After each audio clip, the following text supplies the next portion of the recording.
Little domino, artists in France are mad about the Mona Lisa. Big domino, the invention of risotto. You know? Right. Yes. Yes. Grain shortage in Italy. Welcome, everyone, to another episode of Unbelievable, the podcast where I tell my good friend two unbelievable stories from history. But here's the catch. One of them is real, one of them is fake. And I have to guess which one's which. That's right. I am privately wealthy, publicly stupid, Luis Mejia, joined by famed art collector and definitely not just the public-facing front of a money laundering scheme, Kurt Danner. And we are once more back here with you to share some of the coolest, most exciting stories from history. I've been cooking up some really interesting stuff for tonight's episode. I'm feeling the train going. I'm feeling the traction has lessened on these train wheels, meaning that I am trying to bring my best. Since I won last episode, I'm hoping to really fool Kurt once again, because I've fallen in a bit of a rut, not being able to fool my dear pal Curtis into believing any of the stories I tell him. So that's been a blow to the ego the last couple of months, frankly. But today we are planning on spinning that around and hopefully taking a W today. But since I will be taking the reins of this episode today, I'm going to pass it over really quickly to Kurt for a fun fact to hopefully grease our engines of truth or fake detection. So Kurt, have you a fun fact? I do. And I love that you've got a lot of train metaphors in here. I don't know if you have trains on the mind, but you're like, this train is picking up momentum and we're off the rails. And grease up these engines, baby. I don't know. I feel like I love it. That's the energy of this podcast, you know? I'm going to be honest with you, Kurt, and maybe a mild spoiler, but both stories feature fascism in some way. So I guess, trains. Are related there. Right. And control of the railway. So maybe that's just in my brain. We'll see. Very cool. Well, I understand, the need to do something wild, because the score as it currently sits is 6 for me and 4 for you. I was in a similar position last season, and I know what it feels like. So I won't take up any more of your time. But first, my little fast fact. Luis, tell me, true or false? There are more trees in Canada than there are stars in the galaxy. All right, I'm going to say that's false. I think we underestimate just how many stars there are in this galaxy. So I'm going to go on a tree limb, if you will, and say that there are more stars in the galaxy than trees in Canada. You're Team Star. I am Team Star. Always have Well, been. that is incorrect, Luis. There are more trees in Canada than there are stars in the galaxy. Canada actually has around 30% of Earth's trees. There are an estimated 318 billion trees in Canada and only an estimated 100 billion stars in the Milky Way galaxy. So maybe this is like, not so much a history fact, a little more science. But when I heard this, I told this to my roommate, and her reaction was just, that's messed up. And that was the right reaction. Like, that is messed up. I don't want to say like we need to like get rid of the trees or something, but I think we all can get together and acknowledge there's something fundamentally wrong about this, right? Like, I don't know. Can we make more stars? Somebody do something. Please. Something needs to change. This is a cry for help. Someone do something. Yeah, something needs to change. Not sure what, but something needs to happen about that fact. I am feeling queasy about it. Anyway, well, thank you, Kurt. Now we know more, and we won't be able to sleep tonight because of that. But until it's time for us to not go to sleep, I have 2 stories for you, Kurt. So what do you say we get right along with it? Yes, let's do it. All right, Kurt, we're going to start off this very first story. And I'm going to tell you that on a sunny Tuesday morning, the 22nd of August of 1911... Good year. The world would be shocked as Leonardo Da Vinci's most famous painting, the Mona Lisa, also known as La Gioconda, was not found in its usual spot, hanging on the walls of the Louvre Museum in Paris. No, the world's most famous painting had been stolen, and it would not be seen again for 3 long years. Now, to understand how this happened, we need to go back a couple of those years. So we're going to go back to the beginning of the 1900s, specifically in the city of Paris. This is a great time for Parisian life and for French culture in general. There has been a period of rather prolonged peace starting from the 1870s, 1880s, still heading into the 1900s. This period between the 1880s and right before the World War, the First World War, has been known historically as La Belle Époque, which means the beautiful time period, I guess, the nice, the pretty time period, the good time period, we can call it. That's one good-looking epoch you got there. Exactly. You could call it a golden age of French culture. And this, during this lasting peace, especially in Paris, things such as the arts, culture, science, literature, all of these things flourished to an extent that had not really been seen before for a while. So this was essentially the roaring 20s for France. And they were really careening down to keep with the train metaphor, they were full steam ahead on a runaway train that was heading to the precipice that was World War I. But until that happens, everything's good. Everything's great. Let the good times roll. Exactly. Everything's great in La Belle Époque.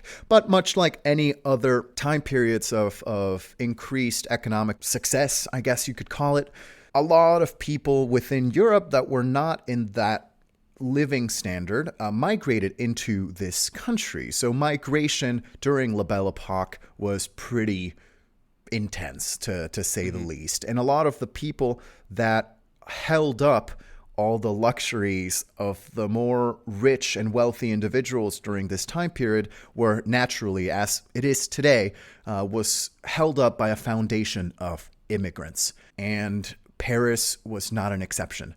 One of these immigrants, or a big chunk of these immigrants, was actually Italians. Italians had just finished up their unification wars in the 1870s, and there was a lot of issues and a lot of problems going on in the brand new unified Italy. So a lot of immigrants left seeking for a better life up in the French territory.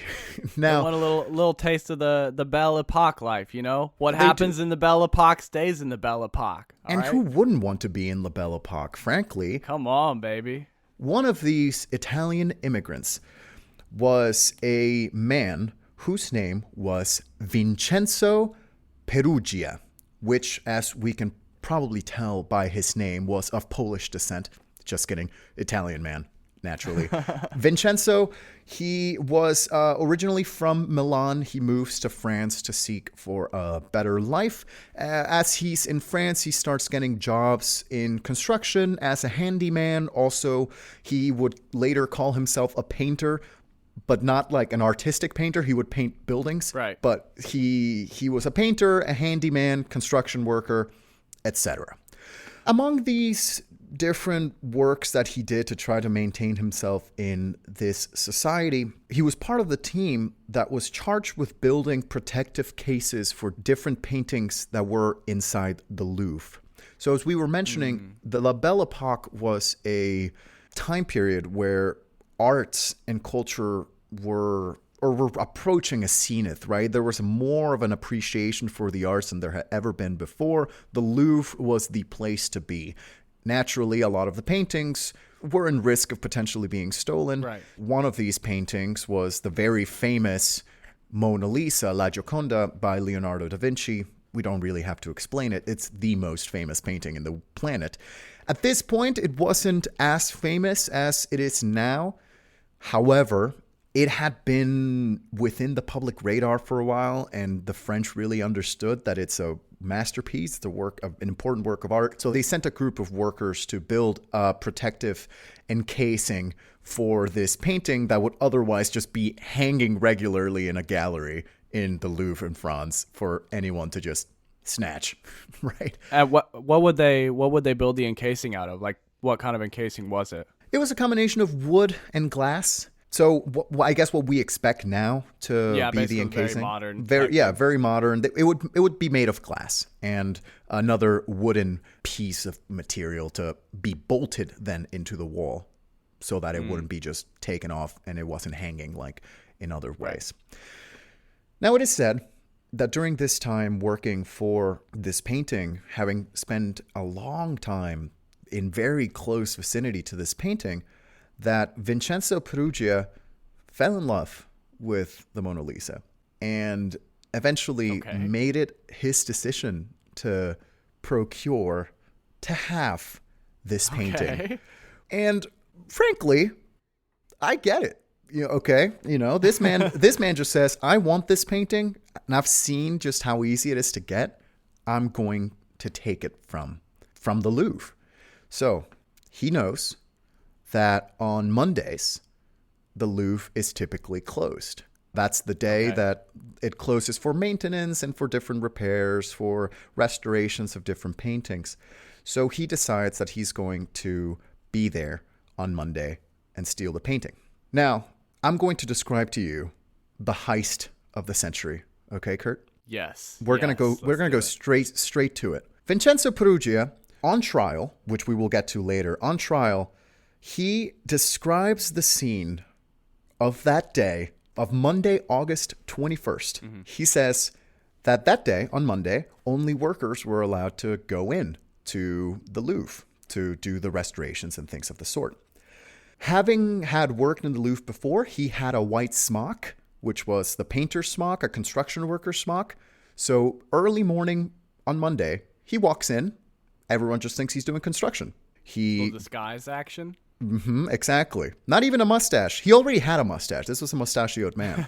But he walks in, goes to the Mona Lisa, sees the casing that he himself built, unscrewed it, took it to a service room, took it out of the casing, took off his smock, covered the painting with his smock, and allegedly, according to Vincenzo, he walked out the same door he came in.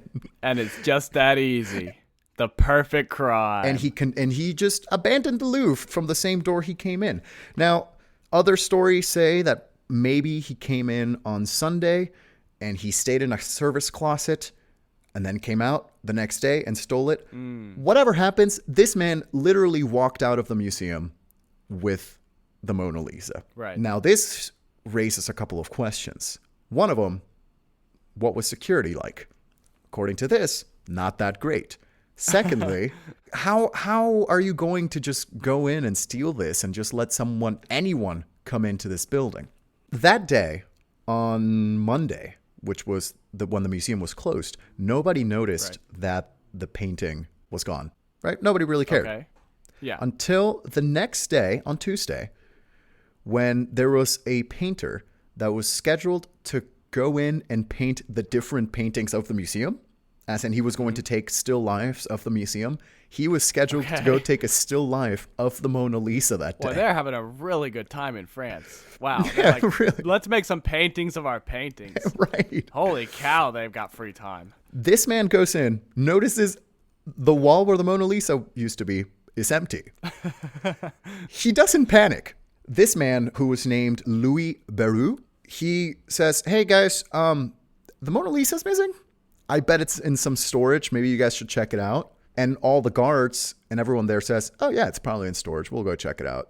So the morning of Tuesday, August 22nd of 1911, everyone's just like, all right, yeah, Mona Lisa's gone. Who cares? We'll figure it out later. It wasn't until they checked with storage that they realized that indeed it was gone, that the police was eventually called around mid-afternoon. Police was called, and naturally panic ensued in the museum. Well, they can just check the security cameras. Oh, yeah, naturally. 1911 security cameras. It's just some dude eating a croissant, maybe.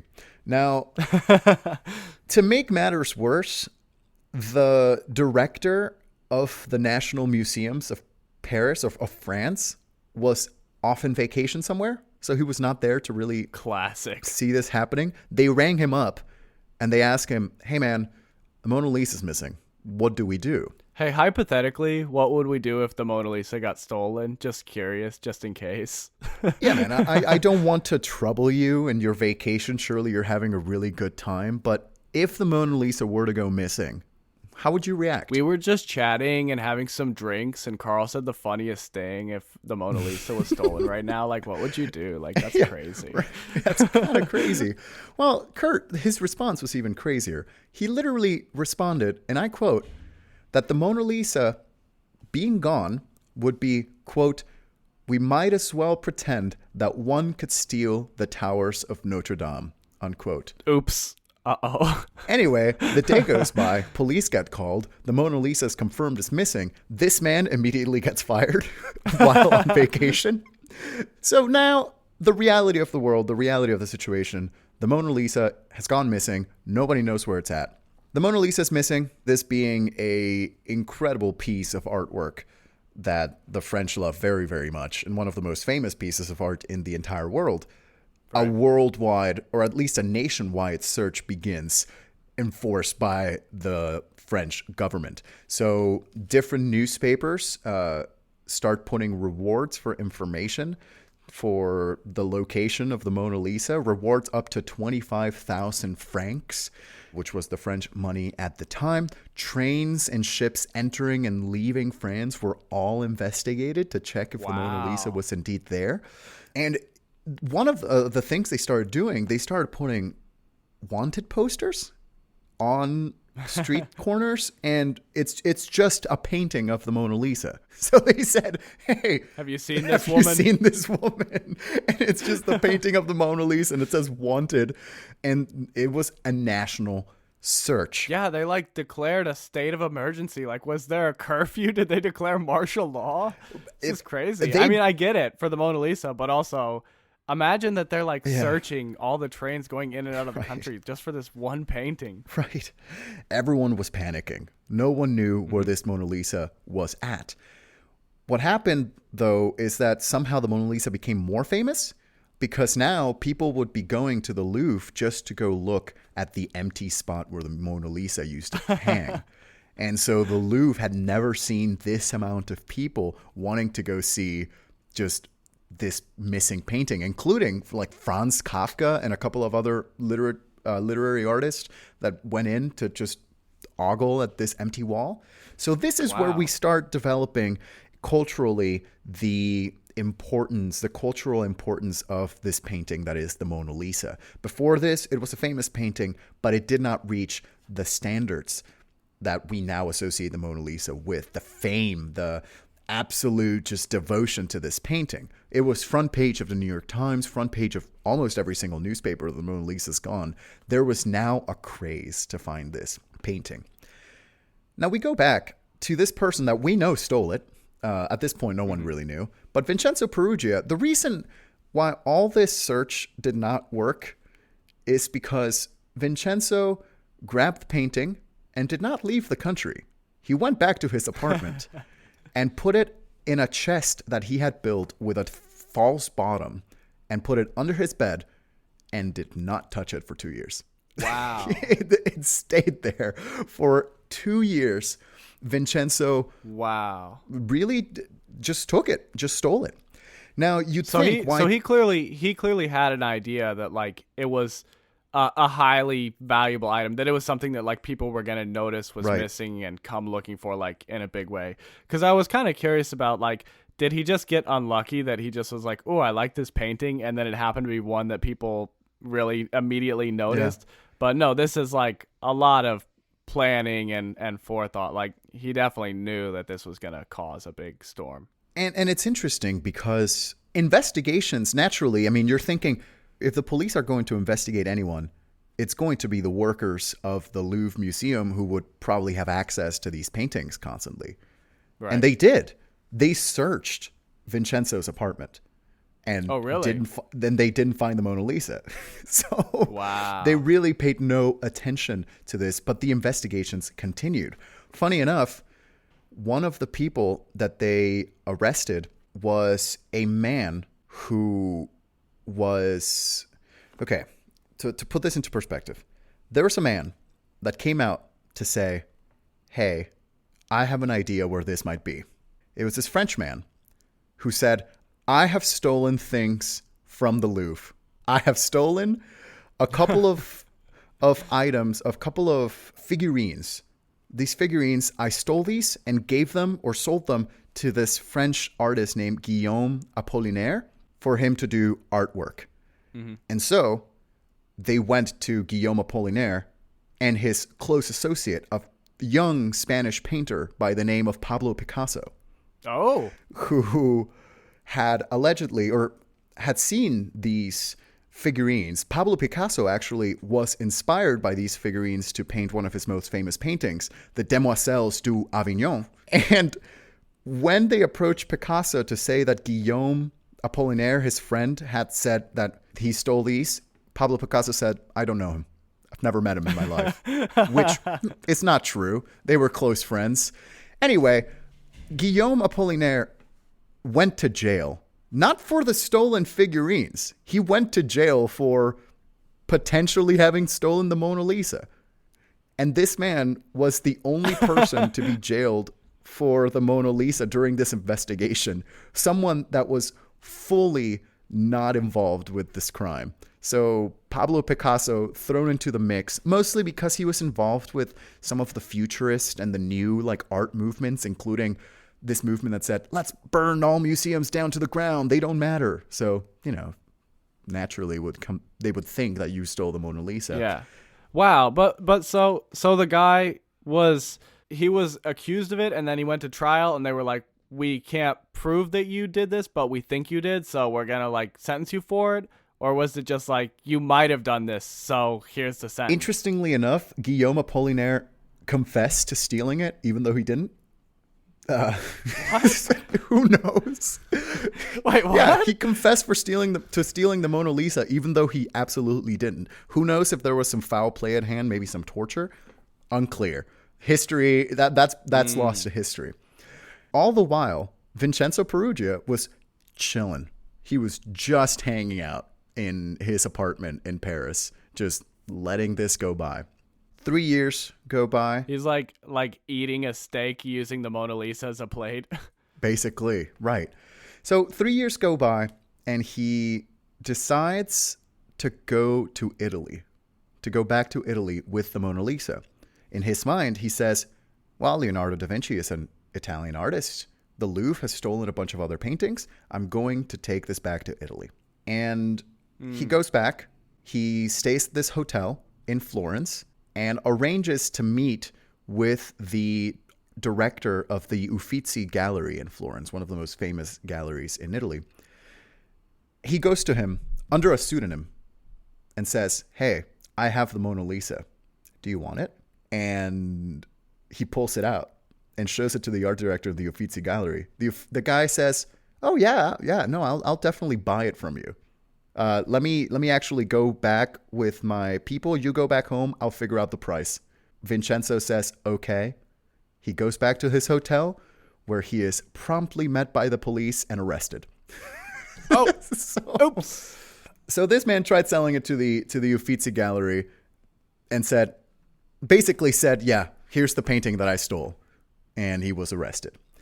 Now, that's where you think the story would really end. Wait, here. was it the gallery that turned him in, or was it just like they caught up with him? No, I mean, the art director, who was not someone that was specialized in buying stolen goods. He was just a legit art director. He saw that the Mona Lisa was there and alerted the police about it. Wow. Not very patriotic of him, Not very patriotic of him, but you know what? This means now that, well, Vincenzo has been arrested. And you'd think this is where the story ends, but I really need to share with you some details of the prosecution of Vincenzo Peruggia. Oh, boy. Because this man, having been caught for stealing the Mona Lisa, who knows what he did, but he got off very easy.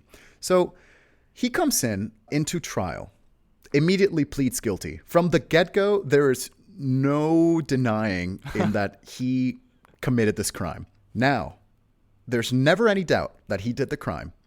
So his defense is going to pivot around the fact that he wants to be a national hero that was bringing back a priceless piece of Italian history and art back into the rightful hands of the Italian people. So that's where the defense is going to try to find their way to get this man off easy. Wow. That is really, really bold. He's like, I'm not wrong. The law is wrong. Interestingly, so he says that he starts going along with this defense, saying this was never for any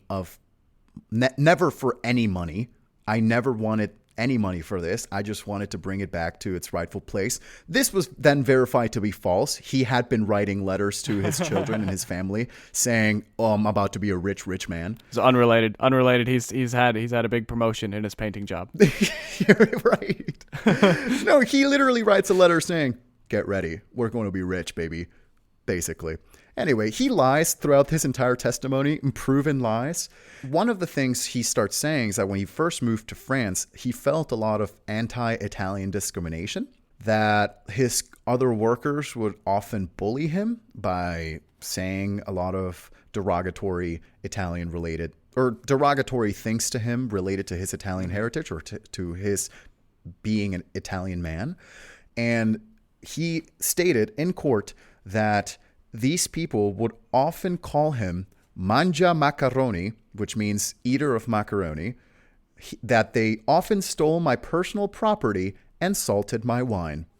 Oh, salted his wine. Whoa. His defense was that it was this that sparked just incredible nationalism from this man that inspired him to steal the Mona Lisa.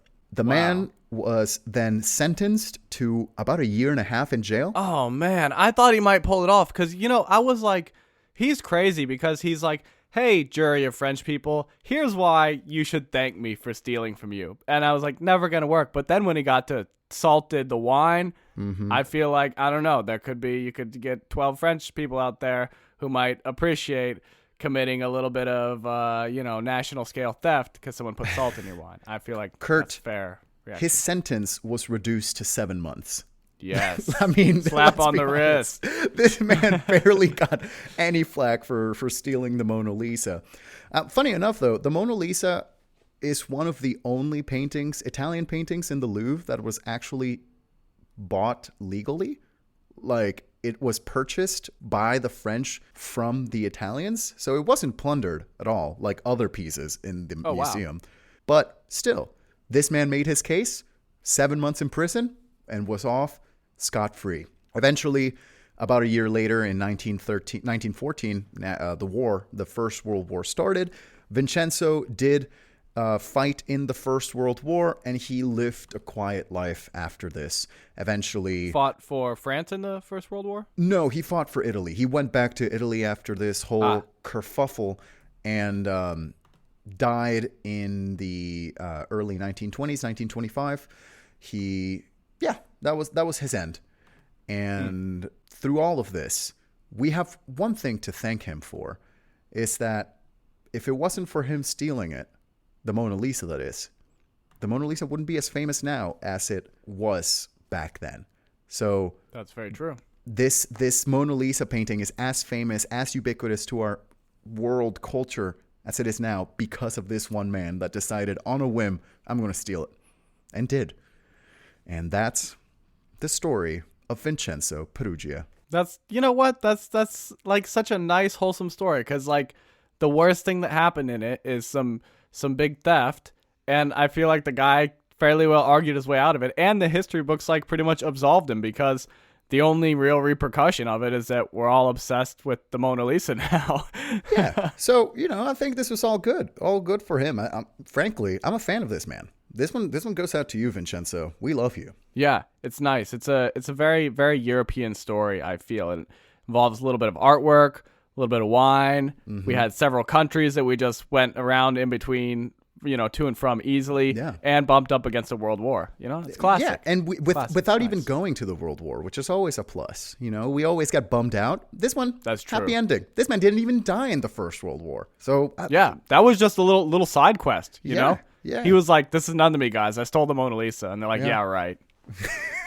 They actually wouldn't shoot him. That is true. War. Do you think he was chasing that high for the rest of his life? Like, what do you do after that to top stealing the Mona Lisa? He's like, he gave it back, and he's like, well, back to painting fences. It's crazy how I'm now a national hero, never to be remembered again. He actually changed his name once he went back to Italy and never to be known again. So who knows?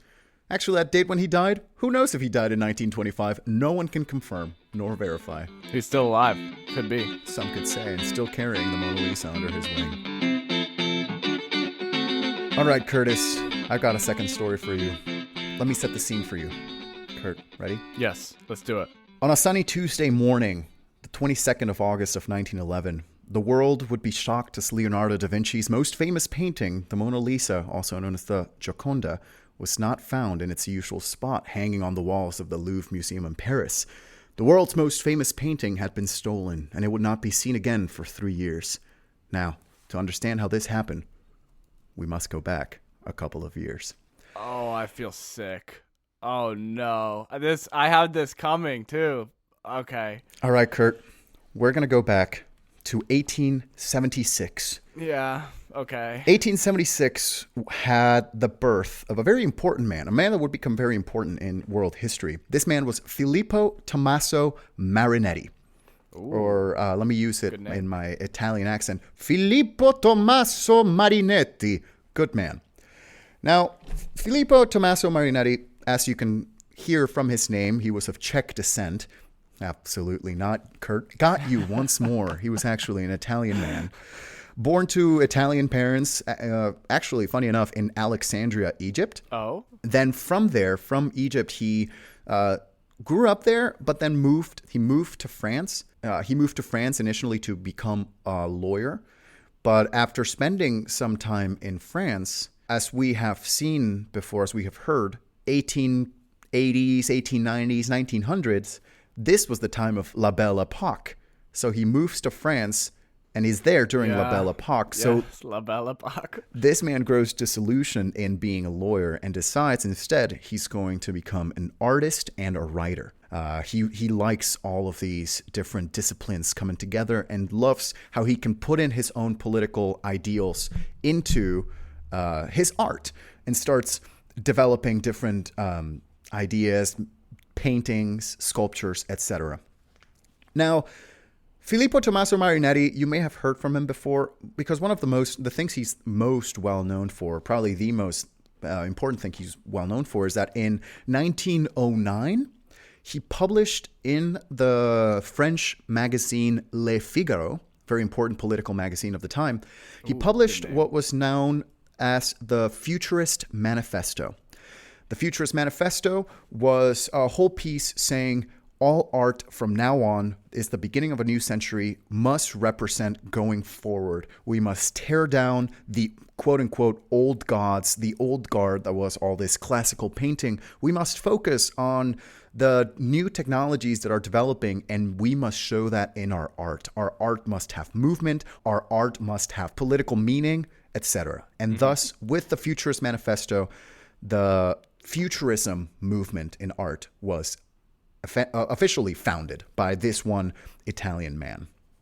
Right. Again, it dealt with the rejection of the old, with an emphasis in dynamism, aka movement, embracing modernity and all of its forms in art, in culture, in sculpture, in even cooking. Futurism was involved. Some could even call it that this was the first avant-garde movement. This is a movement that really inspired all this kind of modernist thoughts in art.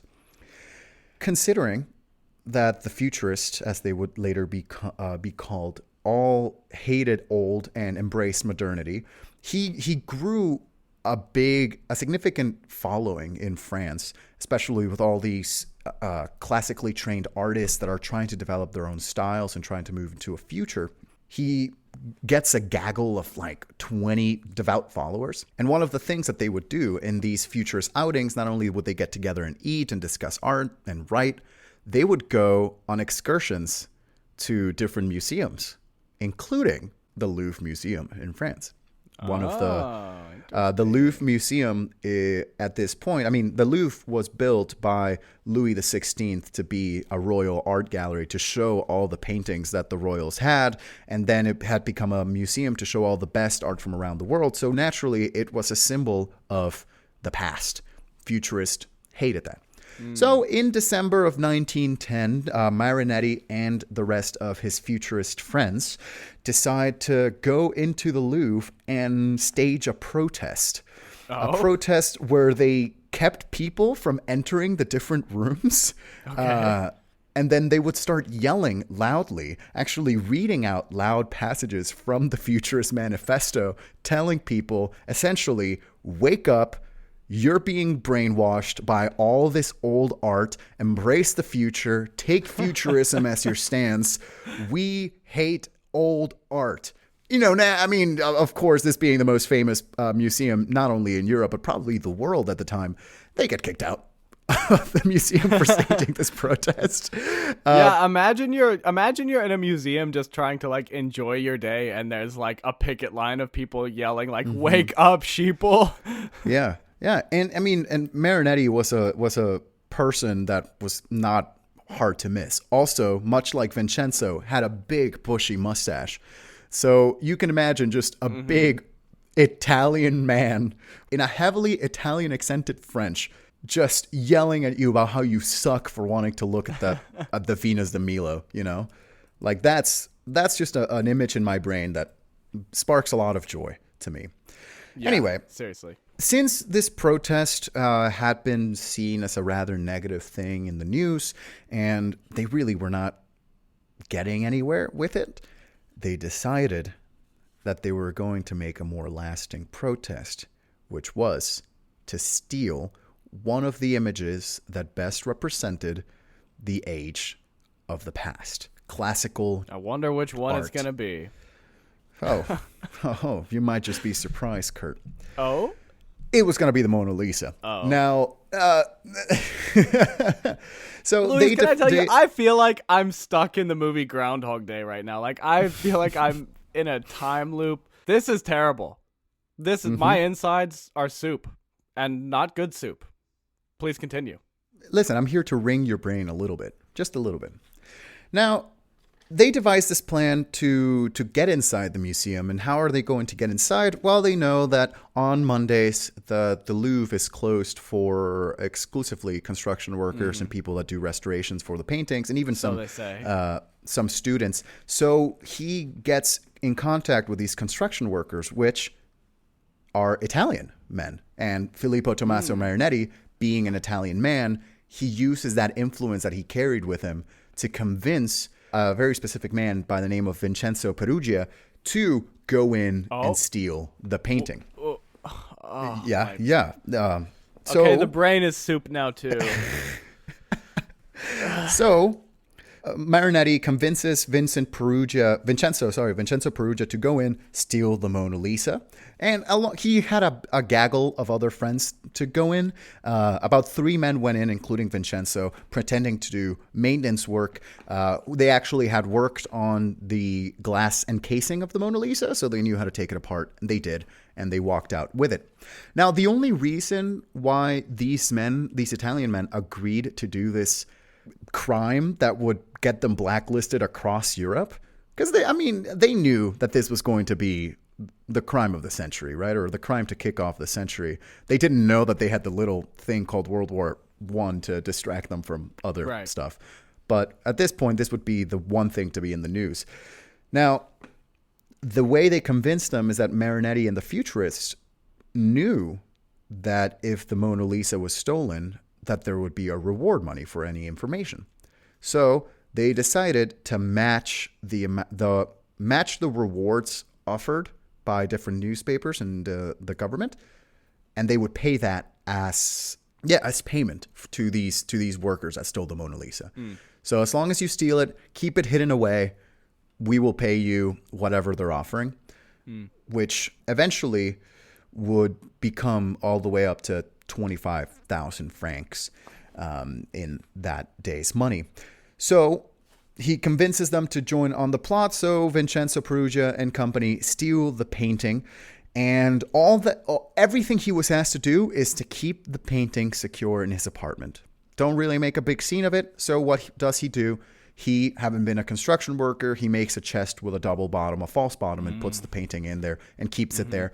And that's where he keeps it for safekeeping. Marinetti and the Futurist didn't really ask anything else, and they knew that this man was really not going to get in much trouble. So now you may ask yourself, Kurt, how did the Futurists make all this money to be able to pay Vincenzo Perugia and associates the reward money that they were asking?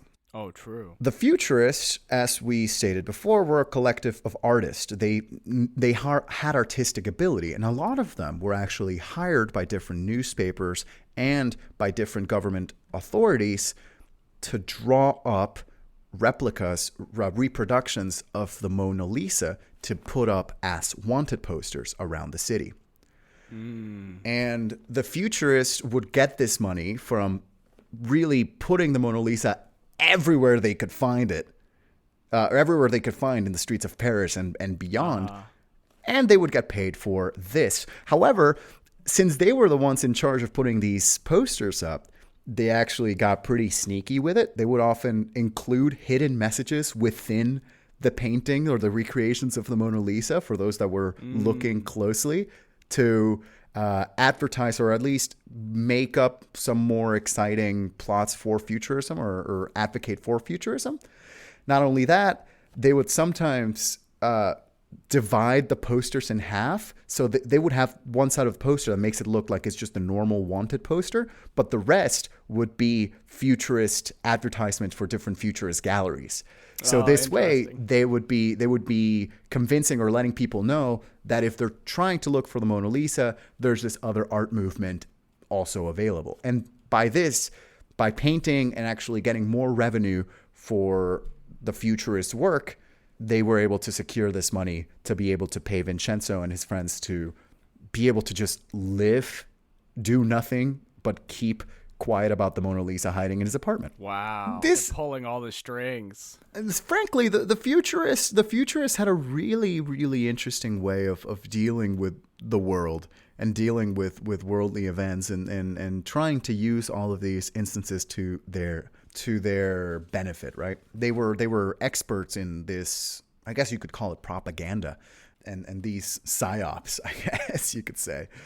They knew how to stick and move, you know? Yeah. They did. Interestingly, one of the things they would put on the posters up in the Mona Lisa wanted signs, they would constantly say the message, "Future of art is achieved by abandoning the past." That was their motto. Future of art is achieved by abandoning the past. And they would plaster that all over Paris.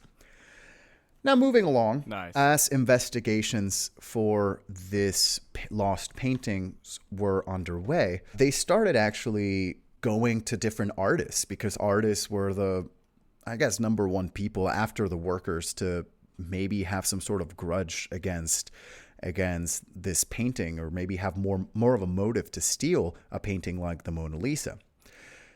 Now, one thing that the futurists would do, along with the printing of the wanted posters, they would often put Pablo Picasso paintings in these wanted posters as well. Because Filippo Tommaso Marinetti had a bit of a standing rivalry with Pablo Picasso. Because Picasso, as we know, he was developing his own style of modern art by the name of Cubism. And so Cubism, which tried to embrace the past but molded in a different way, kind of went directly against the principles of futurism. Mm-hmm. So Marinetti despised Picasso and wanted to get him charged for stealing the Mona Lisa. And he actually did. He was found to be stealing some pieces of art from the Louvre. Picasso was? And Picasso was found stealing some pieces of art along with his friend Guillaume Apollinaire.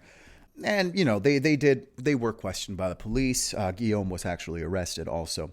But anyway, that basically all of this was just to throw purposeful red herrings out to the investigators to never be able to find Vincenzo Peruggia.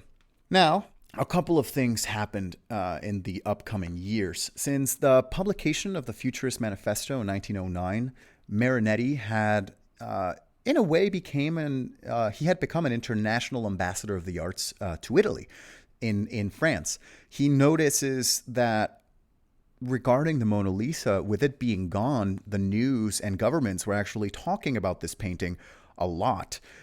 And a new nationalistic idea around the painting started to develop, where Italian government officials and the Italian public actually demanded that the Mona Lisa were to be brought to its rightful place, that was Italy. At this point, it is very patriotic of them. Very patriotic, yeah. But at this point, it is 1923. Sorry, no, not 1923. 1913. Sorry, I skipped about 10 years there.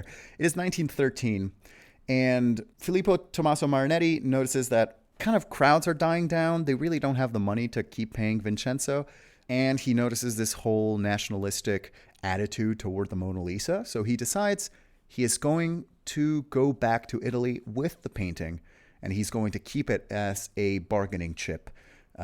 With the growing tensions that are happening in Europe, I mean, as we see, 1913, the tensions they're boiling. The water's boiling, and it's about to boil over, as we would see the next year for the First World War. Mm-hmm. As he leaves Italy, he did not establish the payment to keep going to Perugia. Oops. And Perugia gets really angry, gets really upset at him.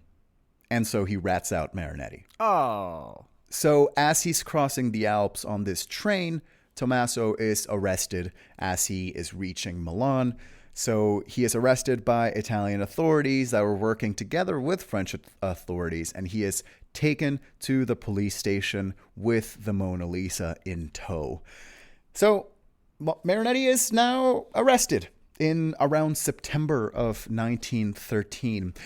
In December, his trial starts because he was actually extradited to France in order to be trialed there, because the Mona Lisa is legally a French painting, legally. So he goes back to France, and his trial begins in December. He makes some really interesting cases for his defense. Does he? Yeah, he admits that he was actually stealing the Mona Lisa. That's for sure. That's not in any doubt. However, he claims that stealing that painting did actually more good to society, saying in trial that all art is for dogs. Basically saying, if you're an artist, you are nothing more than a pet to your patrons. All art, unless it's futurist art, is for dogs. And by removing the Mona Lisa, I actually opened your eyes to the rest of the world, to the rest of the wildly developing world that we are trying to get out here. And the only reason that the futurists are focused in art is as a gateway drug to all the different things that the futurism movement has to offer. He actually said that he actually should have burned it and never actually kept it hidden. And people naturally get really mad at this. But he tries to win back the favor of Italians by saying, whatever happens to the painting, whether it's lost, whether it's taken back, whether it's burnt, that decision should all fall onto the Italians and the Italian government, because this painting rightfully belongs in Italy, period. That's Marinetti for his crime of stealing the Mona Lisa. Because of this, he was not in very good graces with the public, and he was known as a bit of an agitator, considering the Futurist manifesto and such. So he gets sentenced to 3 years in prison in France. And he starts serving his prison sentence in France. Now, as he's there, he actually gets released couple years, about a year later, because as we've been hinting at, the war begins in summer of 1914. This trial and him being in prison is in December. So he really only serves out about 7 months of his sentence. Oh, just 7 months. Is that right? Yeah, only 7 months. Interesting. And he actually gets released from French prison because he has no way to work at the labor camps that the French were sending their prisoners. So the French were sending all their prisoners to labor camps to aid the war effort, but Marinetti gets released because he had a bit of a faulty leg. So they're like, we have no use for you. Just get out of here, essentially. So he leaves the prison, but now he's been marked for having stolen the Mona Lisa. Essentially, he's in a not enforced house arrest. And it's during this time that he goes back to Italy, and in Milan, he befriends a journalist. He befriends a journalist who is the director of this magazine named Avanti. Okay. This magazine is a political magazine, kind of similar to Le Figaro, the one where he initially published the manifesto.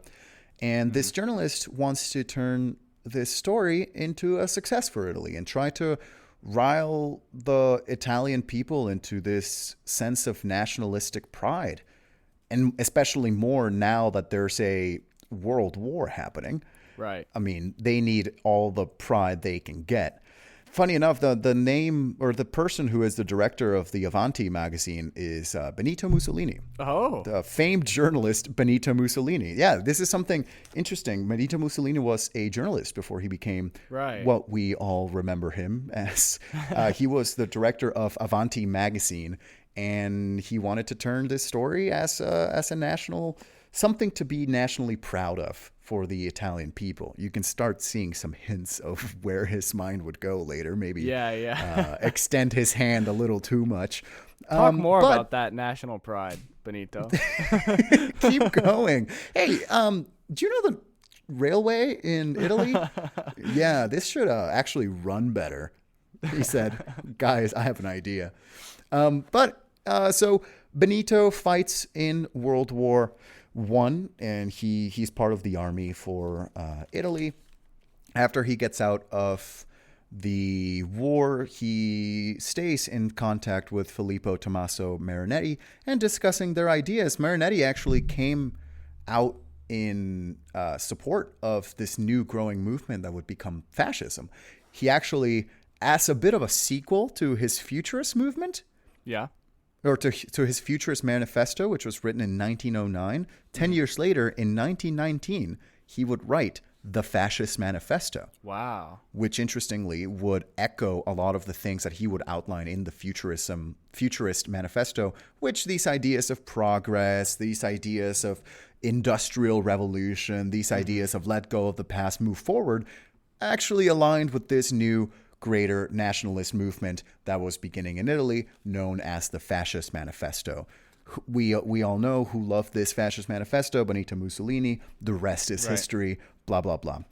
Filippo lived out the rest of his life, continued to be politically active, and he really died being known for being the founding father of Futurism. And in order to cement Futurism as an important art movement in the annals of history, he cemented that by stealing what is now one of the most, if not the most famous painting in the entire world, Leonardo da Vinci's The Mona Lisa. Wow. Wow. Yeah. A little bit of a story involving everything we know and love: fascism, art, and Italians. Yeah, truly everything we know and love. Okay, well, look, I have only one thing to say specifically about this story, and then we gotta move on to talking about everything as a whole, because I'm suffering over here. But my one thing I wanted to say that I really love about this story is that it's like little Domino, artists in France are mad about the Mona Lisa. Big Domino, the invention of risotto. You know? Right. Yes. Grain shortage in Italy.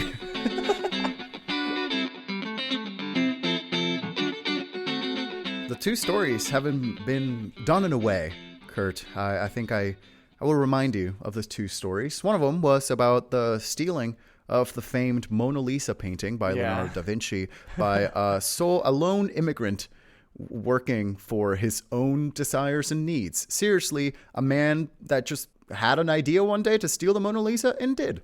Right. The second story is how the Mona Lisa by Leonardo da Vinci was stolen from the galleries of the Louvre by a disgruntled artist named Filippo Tommaso Marinetti, who then would spark a new wave of national pride for the country of Italy that would eventually lead to some atrocities committed by the regimes of fascist dictators later in the century.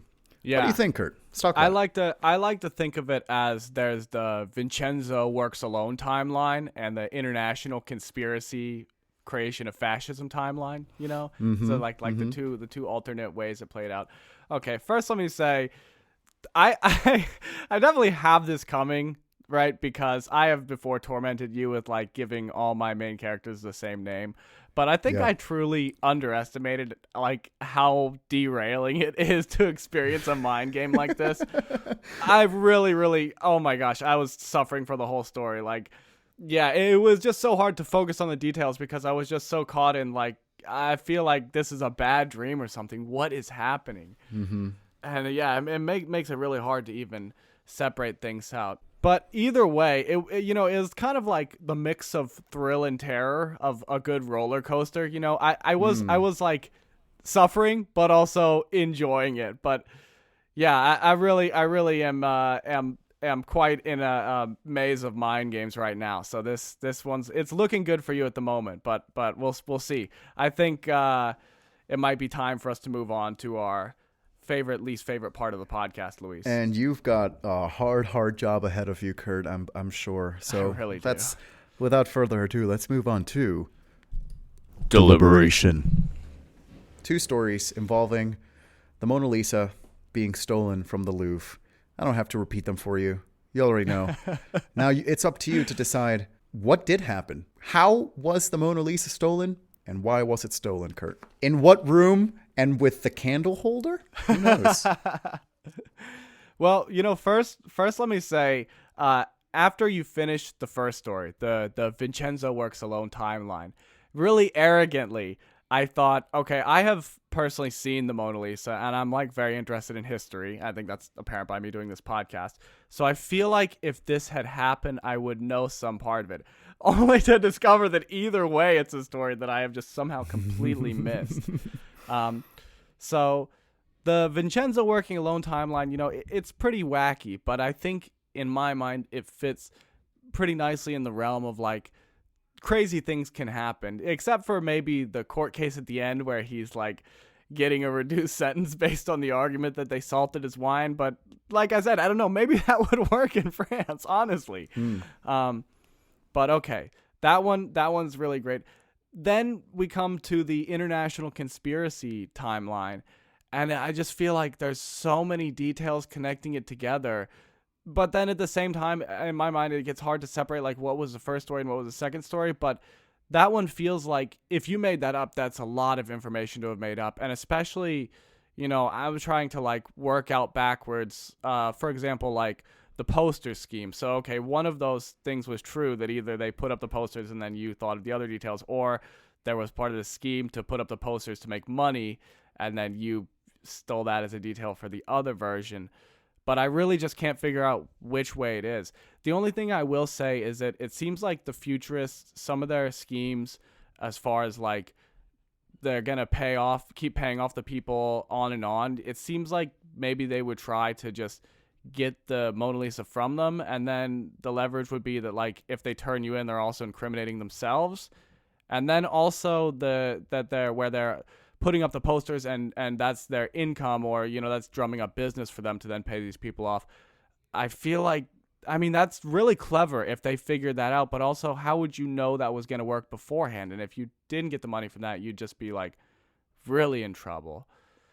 But then when we get to the end, the detail about Benito Mussolini being a journalist, which I knew this, but of him using this piece about the Mona Lisa and kind of creating this narrative, man, that detail feels so real. It just like made me rethink the whole thing. So I'll be honest, Luis, in this moment, I think like I'm really getting the Luis Mejia experience, because I feel like I could go either way. As you put it, I have the brain of a terrified chihuahua right now, and I really don't know what's gonna happen. I just want to show you what that's like, Kurt. I want you to step into my shoes for if only for a moment, and see just how confused I am often, just at a working base level. And I want you to just get a little bit of a taste of that. And I had to tell you these stories to do that. So I apologize, Kurt, but that's just the way it is. And and maybe I'll learn something from the experience, Luis. Maybe I'll be a little kinder afterwards. This is like this podcast version of A Christmas Carol. You won't be. You won't be. And we both. No, I won't be. But come on, I mean, let me tease it. Like, that's fun. If I was Ebenezer Scrooge and you were a bunch of ghosts. Okay, enough games. All right, we got to get out of here. Okay. Yeah. You pulled the trigger, dude. Okay. You know what, Luis? I think I'm investing in you. All right. I think that you did come up with all the details of the Futurist, and Benito Mussolini loved this idea and the international conspiracy. I think that the Vincenzo working alone timeline is the true story, and the international conspiracy is a Luis Mejia original. That's my final answer. Well, Kurt, call me Mangy Macaroni and salt my wine because you are correct. That is true. Oh, wow! Good job, pal. Oh, yeah, wow! No, that is the right way around. That's exactly I discerned some things. That feels nice. But wow, that was amazing. That really knocked me out, Luis. I gotta say, I'm quite flustered. Yeah, it was a story where I had heard some time ago about the story of the stealing of the Mona Lisa, which eventually catapulted it out to fame and fortune. And I have to give credit. I read a bunch of different magazine articles and a couple excerpts from some books, but I did get the inspiration initially from a YouTuber who released a video on just the fame of the Mona Lisa, and that YouTuber is We're in Hell. So just a quick shout out to them for that video. Check them out if you can. But yeah, hearing the story of Vincenzo Peruggia, this Italian immigrant who decided one day on a whim to steal the Mona Lisa, really stuck with me. Vincenzo the Mad Lad. Vincenzo the Mad Lad. Seriously. The fact that he decided he had nothing to lose, I'm just going to walk in and steal it and walk out the same door, that's just so funny to me. The circumstances of that whole event are just really, really funny, especially too the trial when he would change his testimony even though he had already confessed and given different details like pre-trial. This man just had no shame in doing all of this, and I think that's what makes the story just so much fun. But he did get a reduced sentence for stealing the Mona Lisa because he did win over the hearts of the French people, the hearts of the Italian people, to the point where he was considered a national hero because he tried to take back a painting that rightfully, quote unquote, belonged to Italy. And it was with that I wanted to initially give you two stories about stealing a famous painting. However, I realized that I could just put the same story again on there. And that's when I did the really inspiring Google of famous events in the early 1900s Europe. And I came up with the Futurists, which is the Futurists are someone I had read about before and was familiar with. And I knew that it's a movement that started with Italians by Filippo Tommaso Marinetti. So that's real. Filippo Tommaso Marinetti was a real man. The Futurists. You know what, Luis? I would have given you that name. I was willing to credit that to you. Oh, really? No. Big kiss. Credit that one to history, baby. But Marinetti was indeed a real man, and in 1909, he indeed published the Futurist Manifesto, which, again, was all about moving forward, dynamism in art, break down with old tradition, and keep going. Everything beyond there is pretty much made up. I wanted to see how the Futurists could potentially fit into this story. And I figured out, okay, they're trying to move ahead. What if they steal the Mona Lisa? But let's throw in another wrench. Let's use the same person to steal the Mona Lisa. And we actually get kind of lucky that the painting was returned in 1913, because since we're pushing right up to the First World War, we can start using this idea of national identity in order to give a little bit of color to the story. Now, all of the details of paying Vincenzo are fake, except for the 25,000 franc mark. That is a real reward, but that was never paid to anyone. The posters, the wanted posters, were a real thing. That's a real thing that happened, but it was just a government move to try to hype people out with the Mona Lisa. But that did happen. Growing tensions naturally right before the First World War. And the last thing that I made up is, the last thing that I didn't make up is the Fascist Manifesto was written by Marinetti in 1919. Really? Yes, that was a thing he wrote. Eventually, he did become disillusioned with the whole way fascism was taken form, in the form of short, young Italian man named Benito Mussolini. He was not. I was going to say, did he change his mind over the course of the next 30 years? I wonder. How'd that go for him? Yeah, he did. But he did have conversations with Benito Mussolini once that man started getting into power. But he changed his mind about just he thought that fascism did not work out the way that he had envisioned. However, right. The fascists love the Futurist movement, and they really, really took up to it. Benito Mussolini was indeed a journalist. I had, to bring up the only profession that man is known for. Right. But yeah, other than that, it's a made up story that somehow fit in pretty well. Last detail: Pablo Picasso was very much held in contempt for the crime.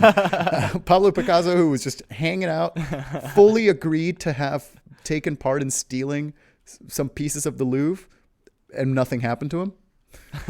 Which I just think that's really lovely. Yeah, it really is. But yeah, you got it correct, pal. Good job. Yeah. Wow, that was amazing because, the first story, like I was saying about, it's really nice because it all kind of worked out, so it's very wholesome. But, it really does feel like you're watching Vincenzo flailing around, just kind of almost living moment to moment, but also like he's got a plan, but maybe it's not a good idea. And that feels very human. And just to see someone kind of like with a plan, but no real overarching plan, just bouncing around in life. And it's nice to see it all work out. It makes it really tempting to believe. But then, part of me was also thinking like, maybe this is a little too good to be true. But then the other story has this quality where it feels like there's so many things going on that it makes it feel really real, because this is especially, like stories from this time period in Europe where you're leading up to the turn of the century in the First World War. It does seem like there's these intersections of all these various things going on in other countries and other important movements and these world events that just kind of like will pop up into the story that you have to kind of mention this thing before you explain what happened here. But then it does have quite a cast of like, various major things going on in that time period. So it also had a quality where it felt like very tempting to believe because it felt real, but like in a very over the top way where it was fantastically real. So yeah, truly you really had me right up until the last second there. That one was just basically down to a coin flip, I guess. But that brings our score to 7 for me and 4 for you, Luis. Damn shame. But you know what? I felt the heat of the sun, if only for a moment. And it felt nice. It felt nice to feel the sun on my face and the cold grass beneath my feet. That was nice. I saw it right in front of me. But yet like Orpheus and Eurydice, I had to turn around and get it scene taken all away from me. But it's okay. You know what? It's fine by me. I'll take it. It's a win. Yeah. I mean, we keep talking about recently, you make tragic Greek hero look good. So yep. You're inhabiting it well. Thank you. Continuing to, I guess. Thank you. Yeah. This Icarus flew very close to the sun, and boy, he felt good for a moment. It was toasty. Briefly. All right. Well, with that, we are coming to an end of this episode. Thank you so much for listening to Unbelievable Podcast. What did you think? Did you get it correct, like Kurt once again, that blasted man? Or were you fooled by my great abilities to paint the journalistic profession in a very positive light as to bring up Benito Mussolini's past? Let us know. We are on the social media sites. We are on Instagram at UnbelievablePod. We are on Twitter, potentially now also called X. We are at UnbelievablePC. The artist formerly known as Twitter. We're on there. And you can find us really much anywhere else. You can seek out podcasts. Tell your friends or don't tell your friends. We don't really care. Give us a rating or don't. Do whatever you want. Yeah. Come on, guys. Yeah. Go outside. Anyway, touch grass. Yeah. For the love of God, do that too. We certainly need that. But thank you. Thank you once again, as always, for listening to this show. Curtis. And remember, if you get arrested in France, just tell them someone salted your wine. Works every time. Every time. Bye. See ya.